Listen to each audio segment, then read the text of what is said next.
நடக்கக்கூடாதது நடந்துருச்சு. ஆனால் மனுஷன் தானே. அந்த நேரத்தில் அத்தனை பேர் பாதிக்கப்பட்டு இருக்கும்போது எப்படி அந்த ஊரை விட்டுட்டு என்னால் கிளம்பி வர முடியும்? நான் திரும்ப அங்கே போகணும்னு இருந்துச்சுன்னா அதை ஒரு காரணம் காட்டி அங்கே வேறு சில பதட்டமான சுச்சுவேஷன்ஸ், வேறு சில சம்பாவிதங்கள் அந்த மாதிரி எதுவும் நடந்துடக்கூடாதுன்றதுக்காக தான் நாங்கள் அவாய்ட் பண்ணோம். இந்த நேரத்தில் சொந்தங்களை இழந்து தவிக்கிற இத்தனை குடும்பங்களுக்கும் என்னுடைய ஆழ்ந்த இரங்கலை தெரிவிச்சுக்கிறேன். எனக்கு தெரியும், என்ன சொன்னாலும் இது ஈடையாகாதுன்னு எனக்கு தெரியும். ஹாஸ்பிட்டலில் ட்ரீட் பண்ணிகிட்ருக்கிற எல்லாருமே சீக்கிரமாக க்யூர் ஆகி வரணுன்றதை இந்த நேரத்தில் நான் வேண்டிக்கிறேன்.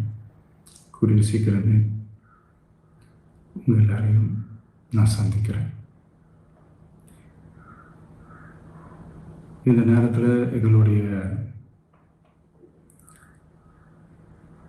வலிகளை, எங்களுடைய நிலைமையை புரிஞ்சுக்கிட்டு எங்களுக்காக பேசின அரசியல் கட்சிகளை சார்ந்த நண்பர்கள், தலைவர்கள் அனைவருக்கும் என்னுடைய நன்றியை தெரிவிச்சுக்கிறேன். கிட்டத்தட்ட ஒரு 5 மாவட்டத்துக்கு பிரச்சாரத்துக்கு போனோம். இந்த மாதிரி எதுவுமே நடக்கல. ஆனால் கரூரில் மட்டும் ஏன் இப்படி நடக்குது, எப்படி நடக்குது? மக்களுக்கு எல்லா உண்மையும் தெரியும். மக்கள் எல்லாத்தையும் பார்த்துக்கிட்டு இருக்கிறாங்க. கரூரை சேர்ந்த அந்த மக்கள் அந்த உண்மையெல்லாம் வெளியில் சொல்லும்போது எனக்கு கடவுளே நேரில் வந்து இறங்கி அந்த உண்மைகள்லாம் சொல்கிற மாதிரி எனக்கு தோணுச்சு. சீக்கிரமே எல்லா உண்மைகளும் வெளியில் வரும்.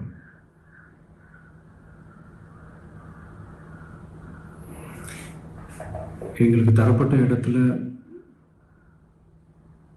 நாங்கள் போய் அந்த ஸ்பாட்டில் நின்று நாங்கள் பேசிட்டோம். அதை தாண்டி எந்த தவறும் எங்கள் சைடில் நாங்கள் எதுவும் செய்யலை.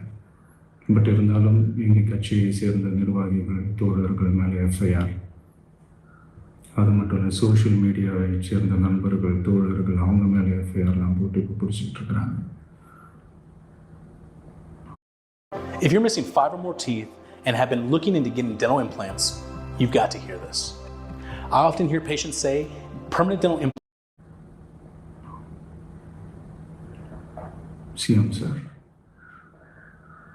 உங்களுக்கு ஏதாவது இந்த பழி வாங்கணும் அப்படின்ற எண்ணம் ஏதாவது இருந்துச்சுன்னா என்ன வேணாலும் பண்ணுங்க. அவங்க மேலே கை வைக்காதீங்க.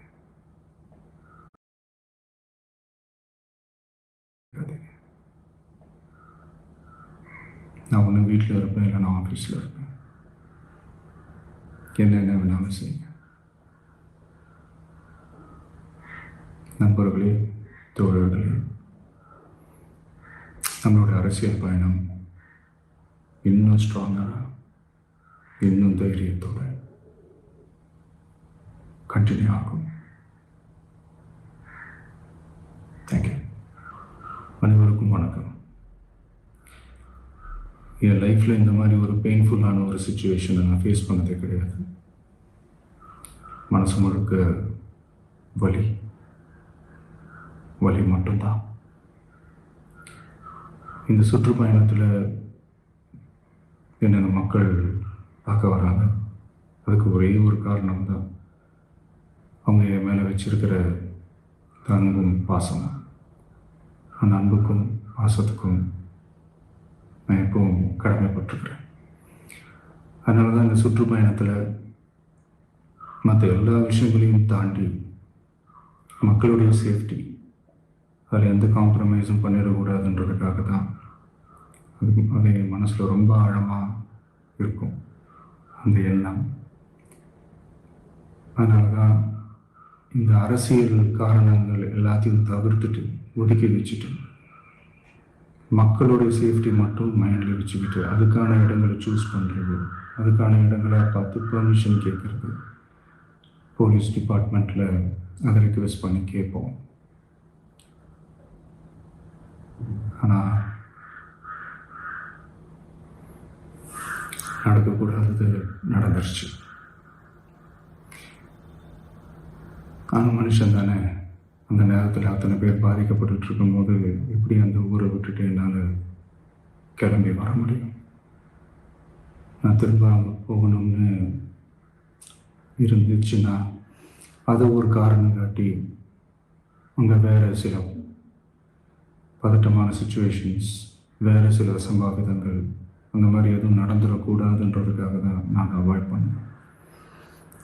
இந்த நேரத்தில் சொந்தங்களை இழந்து தவிக்கிற இத்தனை குடும்பங்களுக்கும் என்னுடைய ஆழ்ந்த இரங்கலை தெரிவிச்சுக்கிறேன். எனக்கு தெரியும் என்ன சொன்னாலும் இது ஈடையாகாதுன்னு எனக்கு தெரியும்.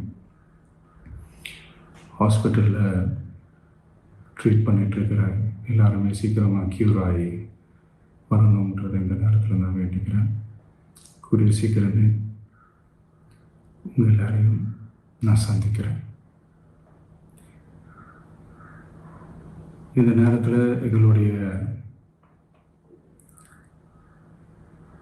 வலிகளை, எங்களுடைய நிலைமையை புரிஞ்சுக்கிட்டு எங்களுக்காக பேசின அரசியல் கட்சிகளை சார்ந்த நண்பர்கள், தலைவர்கள் அனைவருக்கும் என்னுடைய நன்றியை தெரிவிச்சுக்கிறேன். கிட்டத்தட்ட ஒரு 5 மாவட்டத்துக்கு பிரச்சாரத்துக்கு போனோம். இந்த மாதிரி எதுவுமே நடக்கல. ஆனால் கரூரில் மட்டும் ஏன் எப்படி நடக்குது? எப்படி நடக்குது? மக்களுக்கு எல்லா உண்மையும் தெரியும். மக்கள் எல்லாத்தையும் பார்த்துக்கிட்டு இருக்கிறாங்க. கரூரை சேர்ந்த அந்த மக்கள் அந்த உண்மையெல்லாம் வெளியில் சொல்லும்போது எனக்கு கடவுளே நேரில் வந்து இறங்கி அந்த உண்மைகள்லாம் சொல்கிற மாதிரி எனக்கு தோணுச்சு. சீக்கிரமே எல்லா உண்மைகளும் வெளியில் வரும்.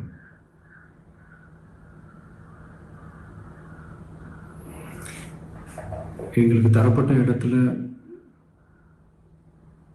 நாங்கள் போய் அந்த ஸ்பாட்டில் நின்று நாங்கள் பேசிட்டு வந்தோம். அதை தாண்டி எந்த தவறும் எங்கள் சைடில் நாங்கள் எதுவும் செய்யலை.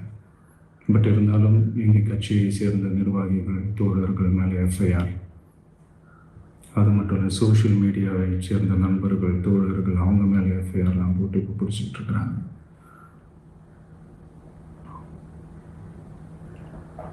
CM sir,